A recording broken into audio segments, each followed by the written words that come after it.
मी विलक्षण सुंदर दिसत होते. क्षणभर भानुमतीबाईसुद्धा माझ्याकडे बघत राहिल्या होत्या आणि तेव्हाच अचानक तो सफेद ढग तरंगत त्या रस्त्याच्या आरशावर येऊन जोरात आदळला आणि त्या सुंदर आरशाचे सहस्त्र तुकडे तुकडे झालेले होते आणि ती सगळी खोली एकदम बर्फासारखी थंड झालेली होती. त्या आरशाच्या प्रत्येक फुटलेल्या तुकड्यात माझं प्रतिबिंब हसत होतं. त्या गारठ्यानी आणि तो आरसा फुटल्याने सासूबाई आणि भानुमतीबाई भयंकर घाबरलेल्या होत्या आणि मला चल लवकर असं म्हणून त्या आरशाच्या काचा बाजूला सारून त्या आरशाच्या वर्तुळातून अक्षरशः पळत सुटल्या होत्या. तशी मी सुद्धा त्यांच्या मागोमाग पळत निघाले होते. तरी जाताना मी मागे वळून बघितलं. तो ढग आता माझ्या मागोमाग येत होता. आम्ही दिवाणखान्यात पोचलो तर धनाजीराव आणि प्रतापराव आमची वाट बघत आधीच उभे होते. प्रतापरावाच्या खांद्यावर गुंगीचं औषध पिऊन छोटा वसंत गाढ झोपला होता. आम्ही त्या दिवाणखान्यात आलो तेव्हा धनाजीराव आणि प्रतापराव माझ्याकडे भान हरपून बघत राहिले आणि धनाजीराव पुटपुटले, अप्रतिम, खरोखर हिचं सौंदर्य अप्रतिम आहे. तसे प्रतापराव एकदम पुढे झाले आणि म्हणाले, बाबा मी अगदी थोडा वेळ तिला त्या खोलीत घेऊन जाऊ का? तसे धनाजीराव एकदम भानावर आले आणि ओरडले, मूर्खा, स्वतःला आवर, आता लवकर चला. आणि आम्ही निघालो ना तेव्हा अचानक मला चक्करच यायला लागली. मला कोणीतरी घट्ट धरून ठेवलंय, मला ते पुढे जाऊ देत नाहीये असं मला सारखं वाटायला लागलं आणि एकदम आमचा पांढऱ्या भेसूरपणे रडतोय असं मला ऐकू सुद्धा आलं आणि नंतर सगळीकडे मला रडारड ऐकू यायला लागली. अचानक मला ते वाईट स्वप्न आठवलं आणि त्या सगळ्या भावनांनी गोंधळून मी सासूबाईंना घट्ट धरून म्हणाले, अहो मला बरं वाटत नाहीये. तेव्हा धनाजीराव एकदम घाईघाईत पुढे आले आणि प्रतापरावांना म्हणाले, प्रताप, तू ती गुरुजींनी दिलेली पुडी आणली आहेस ना रे? आणि प्रतापरावांनी आपल्या झब्ब्याच्या खिशातनं एक पुडी काढून धनाजीरावांकडे दिली आणि धनाजीरावांनी काहीतरी पुटपुटत ती राख माझ्या चारी बाजूला हातात घेऊन फुंकत फुंकत उडवली आणि मला एकदम बरं वाटायला लागलं. मला ऐकू येणारं ते रडणं आता सगळं एकदम माझ्यापासून दूर गेलेलं होतं. आता मला एकदम मोकळं मोकळं वाटत होतं, पण मी एकदम रीती झाली आहे असं अचानक वाटायला लागलं. आता माझं आयुष्य काही तासांचं आहे. आपलं सुंदर अस्तित्व संपून जाणार याची मला त्यावेळी काही कल्पना नव्हती हो. आपला हा मानव जन्म एखाद्या झाकलेल्या शिंपल्यातल्या मोत्यासारखा फार दुर्मिळ आहे. आकाशात पडणाऱ्या सप्तरंगाच्या इंद्रधनुष्यासारखा तो सुंदर आहे. म्हणून आपलं आयुष्य तुम्ही विनाकारण वाया घालवू नका. आपल्या आयुष्याला आनंदाची, सत्काराची जोड द्या. तुम्ही कुणावर तरी नितांत प्रेम करून प्रेमाचं अवीट माधुर्य चाखा आणि कधीही अकाली मृत्यूला कवटाळू नका. तुम्हाला हे असं शेवटचं सांगणारी मी मात्र प्रत्येक क्षणाला माझं पाऊल उचलून मृत्यूकडे निघाले होते आणि मला ते खरोखर माहिती नव्हतं. पण मी आता देवाला विचारते, देवा, तू माझ्या बाबतीत असं का केलंस? मला मंजी यशासारखा सामान्य जन्म का नाही दिलास? माझ्या कोणत्या पापाची मला तू ही शिक्षा दिलीस रे देवा? सांग की, मला सांग. तुला हे सगळं माहिती होतं ना रे? असं म्हणतात देव चमत्कार करतो, पण ते साफ खोटं आहे. तो माणसाचा एक अंधविश्वास आहे. असे जर जगात चमत्कार घडत असले तर मी आज जिवंत राहिले नसते का? मग माझ्या वेळी ते सगळे दुष्ट देव झोपलेले होते का? मला खरंच जगायचं होतं. अगदी तुमच्यासारखं सामान्यपणे जगायचं होतं. मला माझा येशा मोठा होऊन मला सोन्याची वेणी देणार होता. ती वेणी मला माझ्या केसात माळायची होती. मला माझ्या मंजीच्या कविता ऐकायच्या होत्या, मातीतला मोर पकडायचा होता आणि माझ्या आजीच्या कुशीत गाढ झोपून जायचं होतं. पण ते सगळं राहून गेलं की. परंतु तरी मी जाता जाता तुमच्याकडे विनंती करते, समजा देव असला आणि तो कधी तुमच्यावर चुकून प्रसन्न झाला तर तुम्ही त्याला माझ्यातर्फे एक प्रश्न विचाराल का? त्याला म्हणू, शंभूनाथ भटाच्या सोनसळीशी तू असं का वागलास? तिने असा कोणता तुमचा भयंकर अपराध केला होता म्हणून तुम्ही तिला ही शिक्षा दिली, ते तरी तिला कळू द्या. पण मला माहिती आहे तुमच्या प्रश्नाचं तो काही उत्तर देणार नाही. तो फक्त तुमच्याकडे बघत कमरेवर हात ठेवून गप्प उभा राहील, कारण त्या देवाला माहिती आहे जेव्हा एखाद्या प्रश्नाचं उत्तर नसतं तेव्हा मौन उपयोगी पडतं. जाऊ दे, मला इथे देवाचा विषय नकोच आहे. मी त्या सगळ्या देवांची मनापासनं घृणा करत राहीन सुद्धा. आम्ही त्या मंदिरात पोचलो आणि पुन्हा ते नगाऱ्याचे, झांजांचे आणि मध्येच तुतारी फुंकल्याचे आवाज आम्हाला ऐकू यायला लागले. मी मागे वळून बघितलं, तो छोटा ढग आमच्या मागोमाग येतच होता. आम्ही जवळ येता येता तो आवाजाचा गोंधळ एवढा वाढला की आता आमचे कान फुटतील का काय असं आम्हाला वाटायला लागलं. मी प्रतापरावांच्या खांद्यावर झोपलेल्या वसंताकडे पाहिलं. एवढ्या गोंधळात सुद्धा तो शांत झोपला होता. मी पाहिलं ते सगळं मंदिर, आजूबाजूचा परिसर पणत्या आणि दीपमाळेनं झगमगत होता.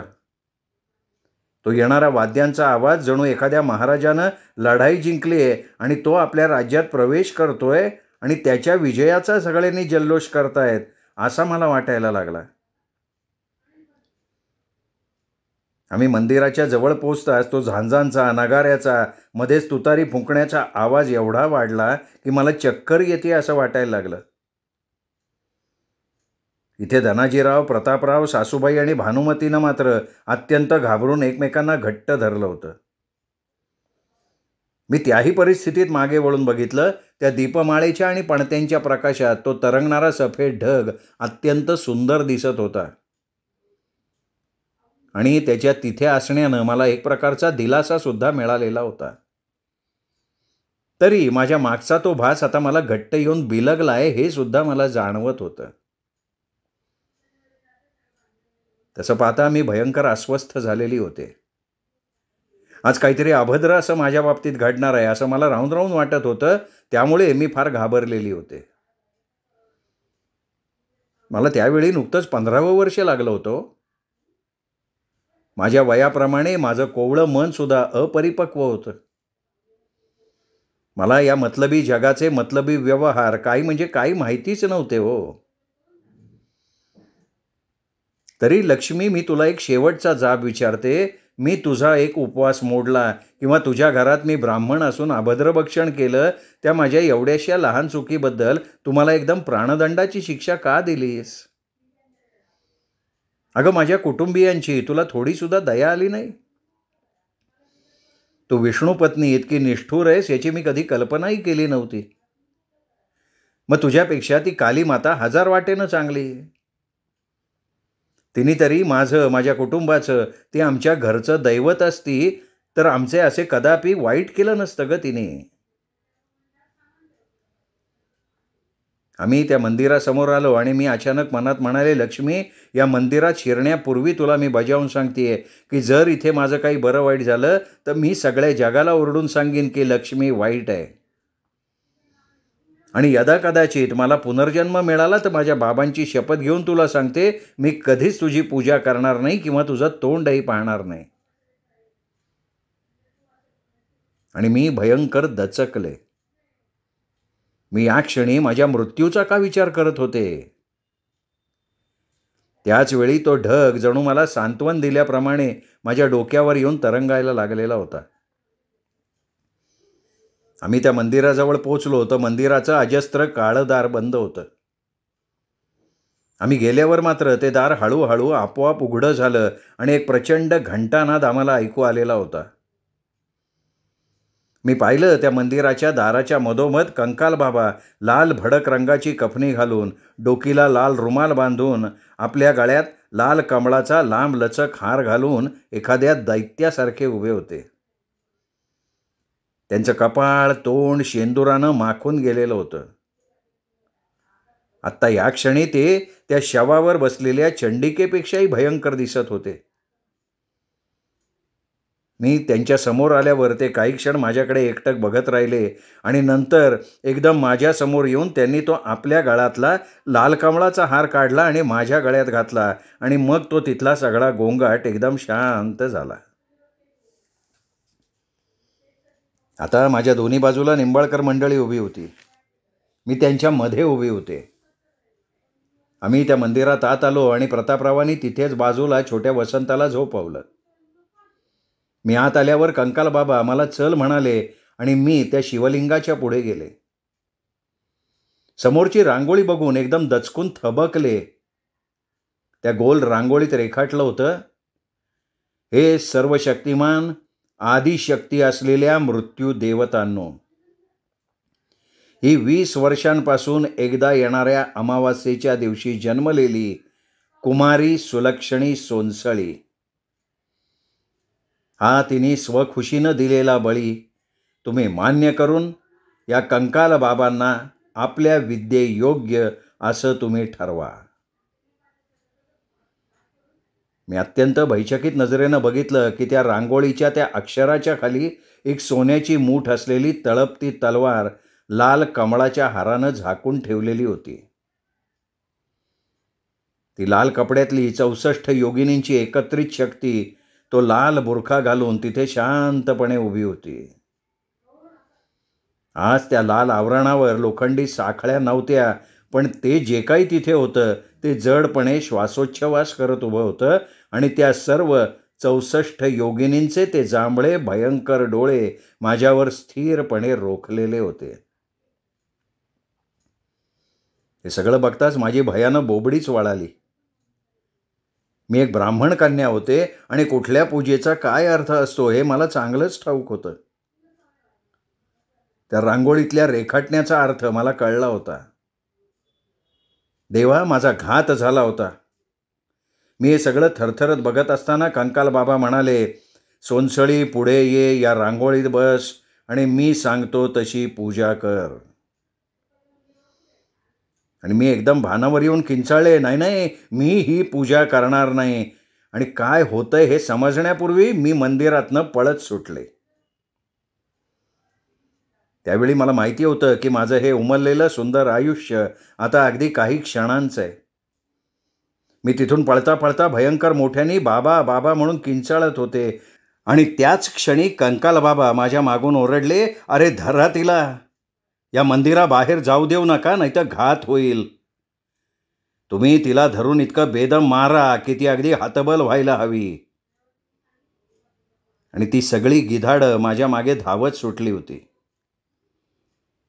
पळणाऱ्या मला प्रतापरावांनी त्या मंदिराच्या दाराशीच केसाला धरून अडवलं आणि नंतर ती सगळी गिधाडं माझ्यावर एखाद्या वेड्या पिशाच्या प्रमाणे तुटून पडली होती. मी त्या सगळ्यांच्या हातातून सुटण्याचा जीवाच्या आकांतानं प्रयत्न करत ओरडत होते, बाबा बाबा, आज्जे आज्जे म्हणून किंचाळत होते. पण त्या नराधम प्रतापरावांनी माझ्या केसांना इतकं घट्ट धरलं होतं की माझे काही केस मुळासकट तुटून पडलेले होते. त्यात प्रतापराव वेड लागल्याप्रमाणे माझ्या तोंडावर, छातीवर, पोटावर जबरदस्त ठोसे मारत सुटले होते. त्या मारानं माझा एक दात तुटून पडला, माझं तोंड रक्तानं माखलं. माझ्या बरगड्या तुटल्याप्रमाणे माझ्या छातीतून भयंकर वेदना होत होत्या. भानुमतीबाई तर अक्षरशः माझ्या हातांना धरून चावत चावत माझ्या हाताच्या मांसाचे तुकडे काढायला लागली आणि त्यात सासूबाई माझ्या मानेवर, पाठीवर मागून गुद्दे घालत होत्या. त्यावेळी माझ्या नाकाचा घोळणा फुटला होता. तोंडातून, नाकातून, दोन्ही हातातून रक्ताचे ओघळ वाहत होते. पण इकडे कंकाल बाबा मात्र आपले डोळे बंद करून काही मंत्र मोठमोठ्यानं म्हणत हात जोडून त्या काली शक्ती समोर उभे होते.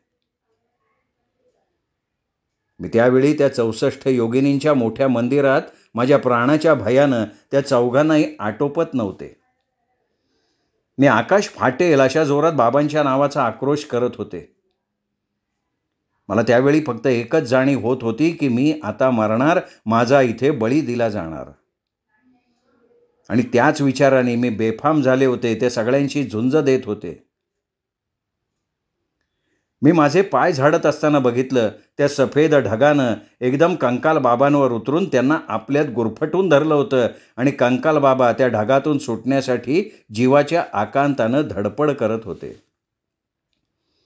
तर मी इथे निंबाळकरांच्या हातातून सुटण्याची धडपड करत होते. त्यावेळी मी मोठ्यानं रडत, किंचाळत, ओरडून शेवटी थकून म्हणाले, हे लक्ष्मी, तुला माझ्या बाबांची शपथ आहे, मला इथून घेऊन चल, मला तुझ्या पदराखाली घे ग. मला आता हे सहन होत नाहीये. लक्ष्मी, मला माझ्या घरी ने. अगं लक्ष्मी ग. आणि तेव्हाच प्रतापरावांनी एक लाथ माझ्या छातीवर मारली आणि मी खाली पडून रक्त ओकायला लागले. इकडे कंकाल बाबांनी महाभयंकर महाप्रयत्नांनी आपली सुटका करून घेतली. ते धावत त्या रांगोळीमध्ये जाऊन उभं राहून काही मंत्र पुटपुटायला लागले. त्यावेळी ते अतिशय चिडले होते. आता त्यांना असा विनाकारण वेळ घालवून चालणार नव्हता, म्हणून त्यांनी काही मंत्रपठण करून पुन्हा त्याच्यावर झेप घ्यायला तयार असलेल्या त्या सफेद ढगावर कंकाल बाबांनी त्या काली शक्तीच्या समोर असलेलं जल अत्यंत त्वेषानं फेकलं आणि तो बिचारा ढग क्षणात एकदम विखरून मंदिराबाहेर फेकला गेला. त्यावेळी मी इकडे त्या भयंकर मारानं अर्धवट मूर्छित अवस्थेत पाण्याबाहेर काढलेल्या माशासारखी तडफडत पडले होते. मला त्या वेदनेतही एकच जाणवत होतं की मी आता मरणार, मी संपून जाणार. मी म्हणत होते, नाही देवा, मला मारायचं नाही. देवा, मला वाचव. आज्जे, अगं मला हे लोक मारून टाकणार आहेत ग. आज्जे, आई, मला तुमच्या कुशीत लपवा. बाबा बाबा बाबा. मी मूक रुदन करत होते तरी उठायची धडपड करतच होते. आणि कंकाल बाबा त्या रांगोळीतनं बाहेर येऊन सावकाश चालत माझ्याजवळ आले. तेव्हा ते अत्यंत संतापानं अगदी हिडीस झालेले होते.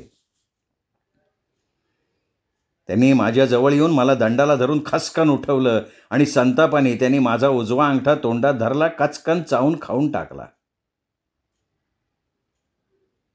हे बघून निंबाळकर मंडळी एकदम मागे सरकली.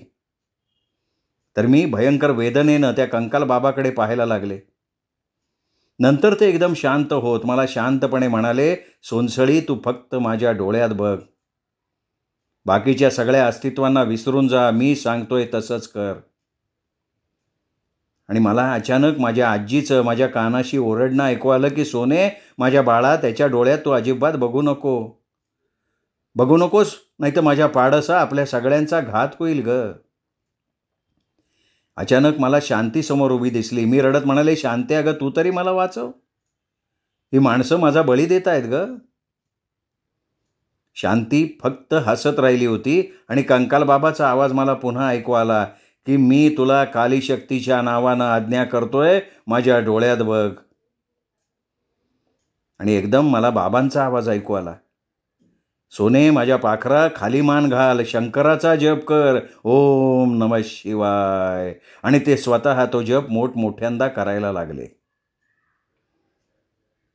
त्यावेळी माझं सगळं कुटुंब तो जप करत मला अदृश्यपणे वाचवायला पुढे आलं होतं आणि मी अचानक खाली मान घालून बाबा मागून त्याच्या पाठोपाठ तो जप करायला लागले होते, माझ्याही नकळत. आणि कंकाल बाबांनी एकदम भयंकर संतापानं माझ्या त्या रक्ताळलेल्या तोंडावर लाथ मारून ते पुन्हा त्या कालीशक्तीच्या समोर गेले. त्याने तिथल्या कमंडलूमधलं जल आणून तळमळत पडलेल्या माझ्यावर शिंपडलं आणि मला एकदम किण किण असा घंटीचा आवाज ऐकू यायला लागला. मला जाणवलं ती शीर नसलेली, हत्तीवर बसून फिरणारी इंद्रजाली योगिनी माझ्याजवळ आली आहे. आपल्या बाकीच्या शरीरातून माझ्याकडे बघतीये. आणि मी माझी मान हळूहळू वर उचलून तिच्याकडे नाही, कंकाल बाबांच्याकडे बघायला लागले. पण मला त्यावेळी फक्त ती इंद्रजाली योगिनीच सगळीकडे दिसत होती.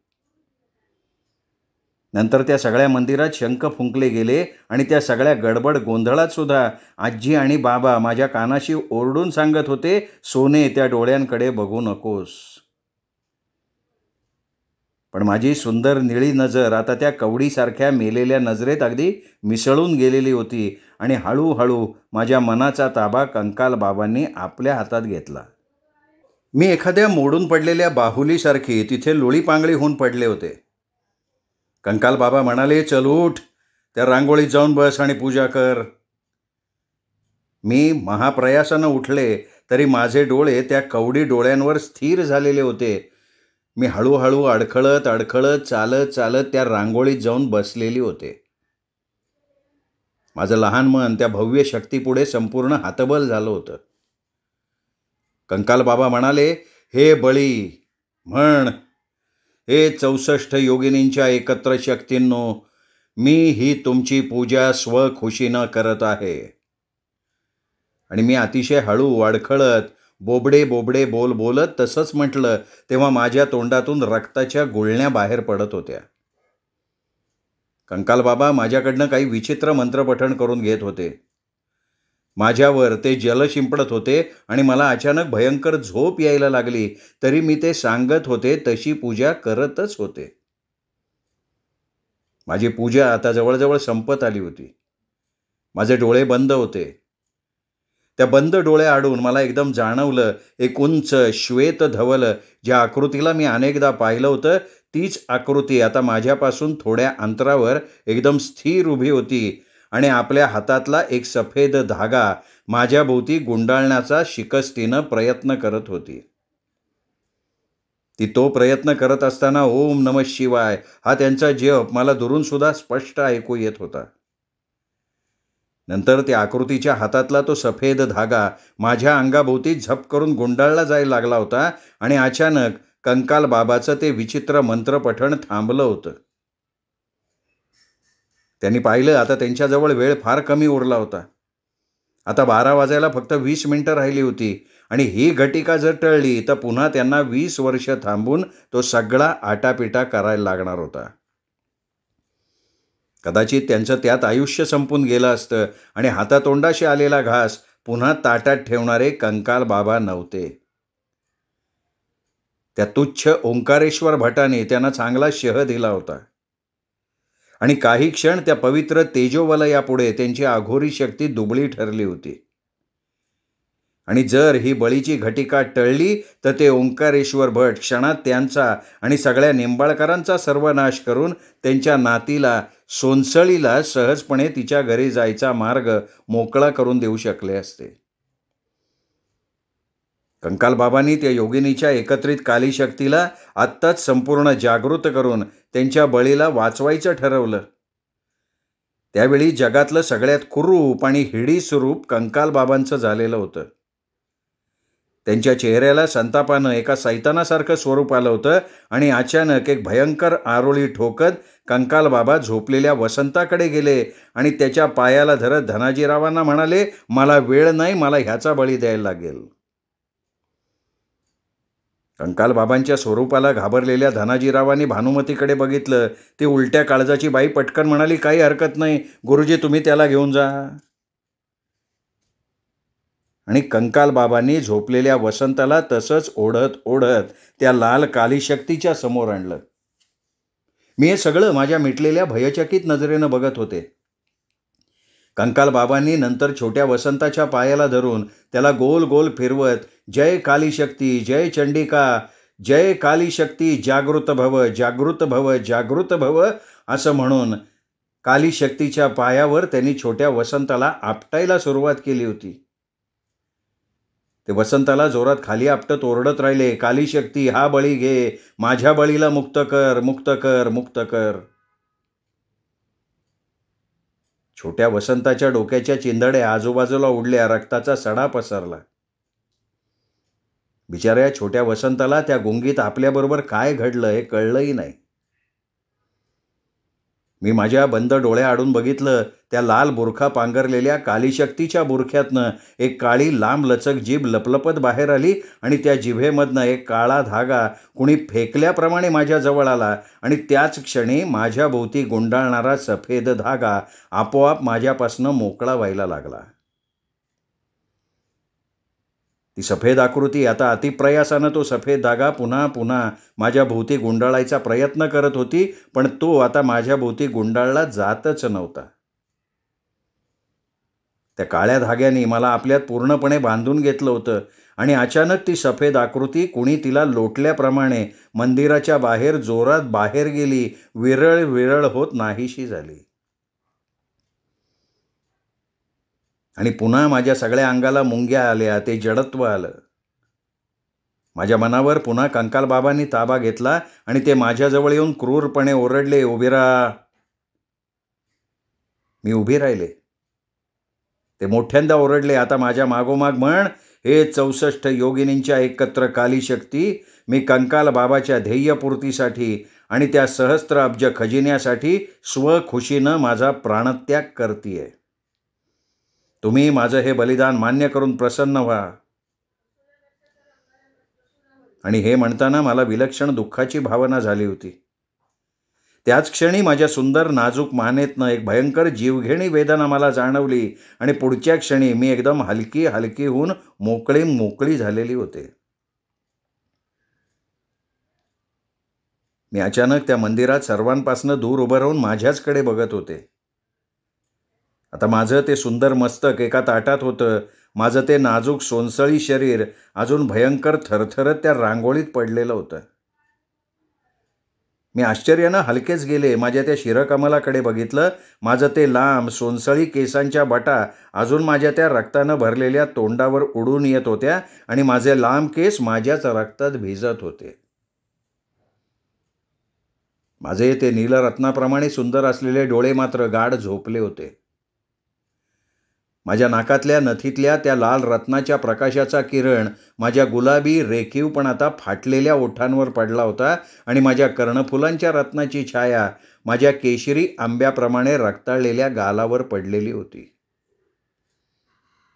माझ्या लांब सोनेरी पापण्यांची सावली त्या केसरी छायेत अगदी मिसळून गेली होती. जरी निंबाळकरांनी मला मारून मारून माझी अगदी दशादशा केली होती, तरी सुद्धा मी आत्ताही एखाद्या गाढ झोपी गेलेल्या वनदेवतेसारखी खूप सुंदर दिसत होते. कंकालबाबांनी माझा शिरच्छेद केल्यानंतर 2 तांब्यांच्या पात्रात माझं रक्त भरून घेतलं. तरी त्या समोरच्या ताटातनं माझं रक्त वाहून ते ताटाबाहेर ओघळत होतं आणि ते रांगोळी, आजूबाजूचा परिसर माझ्या रक्तानं सारवल्यासारखा ओला चिंब झाला होता आणि त्या माझ्या रक्तात छोट्या वसंताचं रक्त मिसळून तो माझ्याजवळ आलेला होता. कंकालबाबांनी नंतर एक पात्र माझं रक्त आणि शिरकमल त्या जिवंत झालेल्या लाल कालीशक्तीला अर्पण करून ते जोरजोरात काही मंत्र पुटपुटत असताना एकदम त्या मंदिरात कसले चित्रविचित्र कुजबुजल्याचे, मध्येच मंद हसण्याचे तर मध्येच हलकेच घाईघाईत बोलण्याचे आवाज ऐकू यायला लागले. हे सगळे आवाज त्या 64 योगिनींच्या त्या मूर्तीतनं येत होते. त्या सगळ्या जिवंत झाल्याप्रमाणे तिथे त्यांचं अस्तित्व आता भासायला लागलं होतं. तिथली ती प्रत्येक योगिनी आता थोडी हालचाल करायला लागली आणि ते सगळं बघून निंबाळकर मंडळी फार घाबरून गेली. स्वतः धनाजीराव, प्रतापराव प्रचंड घाबरलेले होते. एकदम कंकालबाबा त्यांच्याकडे वळून म्हणाले, तुम्ही कुणी घाबरू नका किंवा मंदिराबाहेर मी सांगितल्याशिवाय पडू नका. त्या कुणी तुम्हाला कसलाही अपाय करणार नाहीत. फक्त त्या मी दिलेल्या बळीनं थोडा वेळ जागृत झालेले आहेत. आणि नंतर त्या लाल कपड्याच्या कालीशक्तीच्या तोंडातून ती लांब काळी जीभ पुन्हा सापासारखी बाहेर वळवळत आली. त्या तांब्यातल्या माझ्या रक्तानं भरलेल्या पात्राकडे गेली, वळवळत राहिली आणि त्यावेळी त्या पात्रातलं रक्त कमी कमी होत ते पात्र संपूर्ण रिकामं झालेलं होतं. हे सगळं होत असताना तिथे प्रचंड घंटानाद सुरू झाला होता. नंतर ती जीभ माझ्या मुखकमलावरनं, माझ्या ओठावरनं, डोळ्यावरनं फिरतच राहिली होती आणि मग ती जीभ सप करून पुन्हा आत गेली. आता ती कालीशक्ती भयंकर तऱ्हेनं घुमत थरथरत तिथे उभी होती आणि कंकालबाबांना आता लवकरात लवकर सर्व योगिनींना माझ्या रक्ताचा प्रसाद देऊन त्या कालीशक्तीला साखळदंडात बांधावं लागणार होतं, कारण ती आता पिसाट शक्ती किंचित पुढे पुढे सरकायला लागलेली होती. कंकालबाबांनी नंतर प्रत्येक योगिनीच्या तोंडाला माझं रक्त लावलं आणि आश्चर्य म्हणजे ते रक्त प्रत्येक त्या धातूच्या पुतळ्यांनी प्राशन केलेलं होतं. नंतर कंकालबाबांनी स्वतः माझं रक्त प्राशन करून सर्व निंबाळकर मंडळींना ते थोडं थोडं हातावर ठेवून तीर्थासारखं प्यायला सांगितलं होतं आणि नंतर घाईघाईत ते धनाजीरावांना म्हणाले, तुम्ही सगळेजण इथं थांबा, मी त्या सगळ्या खजिन्यावर हे रक्त शिंपडून येतो, कारण नंतर मला इथे येऊन पुन्हा पूजा करायला लागणार. त्यानंतर मी 3 महिने इथे राहणार आणि नंतर तुम्ही तो खजिना नेऊ शकता. आणि एवढं बोलून कंकालबाबा भराभरा आतल्या बाजूनं जायला लागले आणि अचानक मी सुद्धा ओढल्याप्रमाणे आपोआप त्यांच्याबरोबर त्या खजिन्याकडे जायला लागले. आणि मी ती वाट ओळखली. ती एक लांबलचक गोल अगदी पांडवकालीन गुहा होती आणि तिथला गच्च काळोख आता तिथे ओळीनं ठेवलेल्या मंद प्रकाशाच्या पणत्या आपल्या परीनं पुसून काढत होता. त्या गुहेच्या मध्ये जागोजागी काळे केस अंथरलेले होते, काळपट डाग पडलेले होते आणि मी हे सगळं पूर्वी अनेकदा पाहिलेलं होतं. कंकाल बाबा भराभरा चालत निघाले होते. त्यांच्या मागून फरफटत मी चालले होते आणि मला ती दुरून पूर्वी पाहिलेली, दूरवर ती त्या खोलीच्या फटीतून येणारी इंद्रधनुष्य किरणं आत्तासुद्धा स्पष्ट दिसलेली होती. कंकाल बाबा त्या गुहेजवळ आले तेव्हा आत एकदम कसला गोंधळ, पटापटा कोणी लपतंय असा मला भास झाला आणि कंकाल बाबा विकटपणे हसले होते. नंतर त्यांनी त्या गोलदाराची वरची कळ दाबली. ते दार हळूहळू बाजूला सरकलेलं होतं. मी कंकाल बाबांबरोबर त्या गुहेत शिरले होते. ती संपूर्ण गुहा आलोट धनसंपत्तीनं आणि त्या धनावर नाचणाऱ्या सप्तरंगी इंद्रधनुष्यानं चमचमत होती. क्षणभर माझ्या डोळ्यांना त्या चमकण्यानं अंधारी आली. तिथे ठाई ठाई अनेक तांब्याची मोठी रांजणं, हिऱ्यांनी, माणकांनी, मोतींनी आणि अनेक प्रकारच्या सोन्याच्या अलंकारांनी, सोन्याची रत्न जडवलेल्या मूर्तींनी आणि सगळ्या प्रकारच्या रत्नांनी ती रांजणं एवढी ओसंडून भरली होती की त्या धनाचा सडा ती रांजणं भरून सर्वत्र खाली राशीनं पडला होता. तिथे ठिकठिकाणी सोन्याच्या नाण्याचे ढीगच्या ढीग घातले होते. एके ठिकाणी तर रत्न जडवलेले, मी पूजेच्या वेळी जे दागिने घातले होते त्या दागिन्यांसारखे अक्षरशः दागिन्यांचे मोठमोठे ढीग घातलेले होते. तसंच तिथं मोती, हिरं, माणकं राशीनं ठेवली होती. आणि कंकाल बाबा अत्यंत घाईघाईनं काही मंत्र पुटपुटत माझं रक्त त्या धनावर शिंपडत चाललेले होते. श्रोते हो, तुम्ही ऐकताय आयडा बॅरेटो लिखित सोनसळी ही कादंबरी. या कादंबरीचा आजचा भाग इथेच संपला. पुढचा भाग ऐकण्यासाठी उद्या भेटूया दीपक रेगे कथाकथन चॅनलवर. तोपर्यंत नमस्कार श्रोते हो.